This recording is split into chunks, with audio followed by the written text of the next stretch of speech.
नमस्ते दोस्तों, मैं राजनीश कुमार। बिहार में एक नया कानून आया है जो यूनिवर्सिटी और कॉलेजों में लागू होगा। करूँगा आज यूजीसी जो नया कानून आया है उसी पे। यूजीसी जो कानून है वो पीजी और यूजी जो डिग्री होती है उस कॉलेज में लागू होगा। और एसटी, एससी, ओबीसी जैसे छोट कास्टों के लिए कानून बनाया गया है, जिसमें जनरल के लिए मानिए तो कोई कानून ही नहीं है। इसमें जितने एसटी, एससी वाले जो केस या जो होगा उसमें एक कॉलेज से संगठन बनेगा। उस संगठन में अपना एक बात रखेंगे। कोई भी कॉलेज में रैंकिंग हो गया, कुछ भी होता है तो अगर रखेंगे और उसकी इसमें जांच होगी। इसमें जो जांच करने वाले अध्यक्षता होंगे या अध्यक्ष होंगे वो भी एसटी, एससी, ओबीसी या जनरल के नहीं होंगे। जनरल के उम्मीदवार होना कोई माने नहीं है इसमें इसलिए विरोध हो रहा है। और मान लीजिए कोई बच्चा एसटी, एससी कास्ट का जनरल बच्चे पर कोई फर्जी केस कोई भी लगा दिया, उसमें जो बच्चा केस लगा रहा है उसका नाम खुलासा नहीं होगा, जनरल बच्चा के ऊपर कार्रवाई होगा। अगर वो बच्चा फंस जाए, गलती से फंस जाए, उसका करियर ख़त्म, उसका डिग्री भी रद्द हो जाएगा। वो बच्चा कॉलेज से निकलेगा, उस बच्चा को पता ही लगाएगा, उस बच्चा को पता लगेगा, उसे जो झगड़ा जो भी करना वो करेगा उसके साथ। फिर इससे जाति हिंसा होगी, इससे जाति हिंसा ही होगी।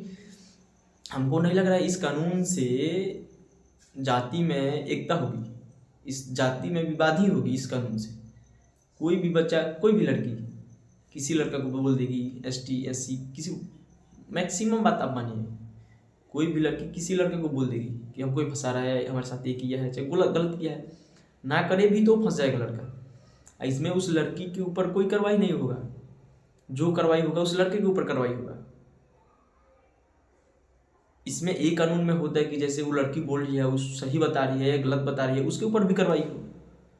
अब बताई है, वो लड़की बता दी कि हाँ मेरे साथ ये हुआ है, तो लड़का को प्रूव कर रहे हैं हाँ ये इसके साथ नहीं हुआ है, तो अब मचेगा। वो लड़की को नहीं प्रूव करना है, तो इससे तो दिक्कत होगा ही। हर कॉलेज में लागू होगा, यूनिवर्सिटी में लागू होगी। यूजी पीजी जो यूनिवर्सिटी कॉलेज है इसी में लागू होगा, ठीक है लागू होगा। इससे हमको नहीं लगता है कि जातियों में एकता होगी, इससे और जातियों में विवाद होगा।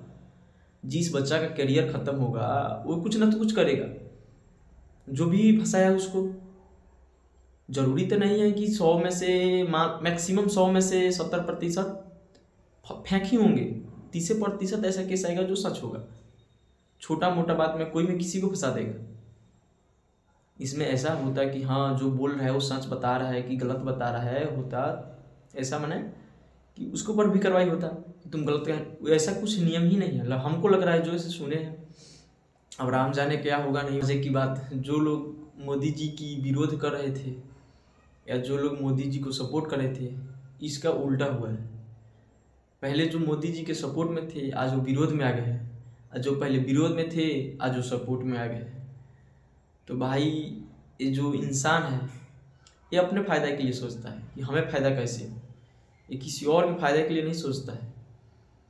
मोदी जी जैसे में हमारे कुछ कास्ट या हमारे धर्म के लिए कर रहे हैं तो हम उनके सपोर्ट में उतरेंगे, और हमारे कास्ट हमारे धर्म के लिए कुछ नहीं करते तो हम उनके विरोध में उतरेंगे। यानी हमको किस में फ़ायदा है, जिसमें हमको फ़ायदा है उसी में हम उतरेंगे, सबके फ़ायदा में हम नहीं उतरेंगे।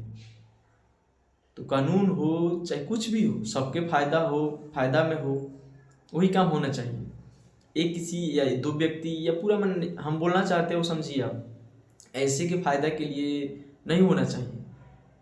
अभी एक दिल्ली का न्यूज़ है, एक लड़की एसटी, एससी समाज की थी, एक कॉलेज की बात बता रहे हैं। उसमें एक लड़का उसको प्रपोज कर दिया है, उसको प्रपोज किया है वो लड़का, तो वो लड़की उस पर यूजीसी के अंतर्गत थी, उसको केस कर दी है कि मेरे साथ मानहानि है, जो भी वो करता है मैंने किया है। उस लड़का के ऊपर कार्रवाई हुआ है। वो लड़का 50,000 रुपया मैंने जो उसको जुर्माना लगा वो दिया है।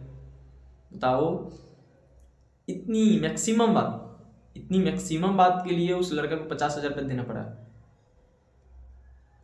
वो भी बीजेपी का कोई पार्टी का ही कोई अध्यक्ष शायद का वो लड़का है। तो ये कानून हमको तो सही नहीं लग रहा है।